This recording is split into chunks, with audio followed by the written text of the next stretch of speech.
Okay, so there's this young guy, right? And he is about to become a man. And when he is about to become a man, his father tells him, he says, look, I won't be able to do everything for you forever, right? There will be a time when I am not here. And when that time comes, you will need to be self sufficient.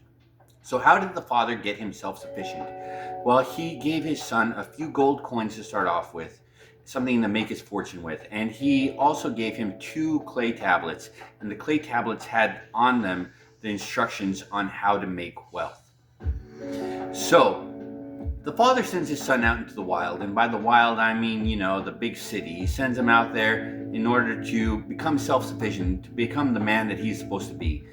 So, he takes his gold coins and he says, I can't live on this forever. How do I make them into more gold coins? Well, he gets a small little job and he starts talking to this guy. And this guy said, yo, we have this great deal, right? And in the city far off, they're selling a bunch of jewels and they're selling them dirt cheap, right? We can buy up the jewels. We can bring it back here. We can sell them for a killing, right? And we'll multiply our money. So what happens after that? The guy goes in for the deal, and together they go and they buy the jewels from the city far off.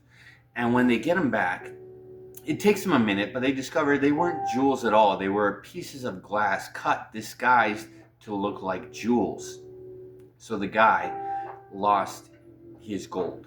With what remaining gold he had, he tried to get into another deal real quick, but it was a quick deal. They really needed something to happen. So they tell him, look, we need the money up front so we can make this happen. What can we do? The guy gives them money up front. The people end up robbing him. The guy's flat broke. He does have his small little job, but it's about this time he starts looking at these tablets that his father gives him. He reads them, he studies them, he makes sure that they become a piece of him. And with that information, he slows down. He starts saving up chunks of his income, right? He saves up these chunks to put away so that one day he can make deals when he's more educated about the matter. So the guy saves up and saves up, saves up. He starts getting in on some good deals. He meets a friend who's a wall maker, right? And he said, the guy tells him, look, we can buy this metal over here to make a wall to help reinforce the wall of our kingdom. Right? Let's get in on this. And someone asks him, he said, well, what happens if the deal falls through? He's like, okay, so let's say the deal does fall through. Let's say the king doesn't want a big wall. What do we do? Well, we still have the metal, right? We could still sell the metal and we can make a tidy profit. He looked at the numbers, he figured it out. A couple more years pass by, he starts making some more good deals. He goes back to his father one day and he said, Father, it was rough out there, but I have something for you. And what the young man, now a grown man, what he gave his father was a few pieces of gold to replace the gold his father gave him initially. And the man tells his father, he said, Father, now you also gave me two clay tablets with instructions on how to make wealth, on how to become self-sufficient. And they are worth more than all the gold in the world. But since I can't just give you all the gold in the world, unfortunately, please take this, a couple multiples of the initial gold you gave me on top of what I already gave you to make up for sharing this wisdom with me. Now that was a story from The Richest Man in Babylon. It was one of the main stories. There were a few in there. That is to the best of my knowledge, to the best of my remembrance on this. And I wanted to share this with you now because I think it's a really important lesson. I think that what we don't do, right? In this country being the United States, I can only speak for my own country because it's the only country I know very well. So in this country, we value a lot of things. We value education.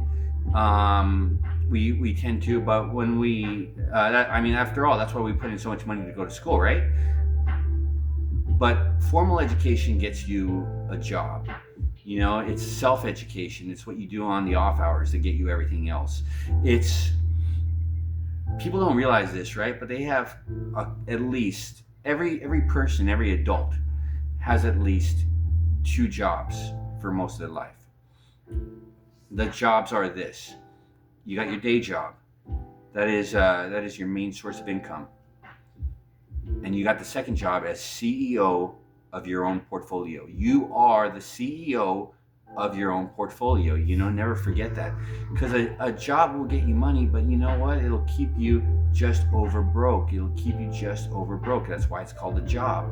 So what you have to do is, live off of it, but live within your means, and at the same time, learn how to manage your money. And I can't tell you how to do it in this one YouTube video. I can't tell you it all technically, because I'm not a financial advisor. I'm just a guy giving you unsolicited advice. And since it is unsolicited advice, I guarantee you that you should take it with a grain of salt. But I am making a sincere effort to tell you, educate yourself in school, get a good job. Apart from that, learn how to take care of your pennies, learn how to track your pennies, learn how to track all of your investments. And you will have investments, but those are your 2 jobs. If you want to become self-sufficient, those become your 2 jobs. And you do that for yourself, you do that for your family, you do that for all those in your circle, so that you can better the world, so you can make a better world. I thank you all for being here with me on the Financial Dojo. Thank you so much, the Finance Dojo.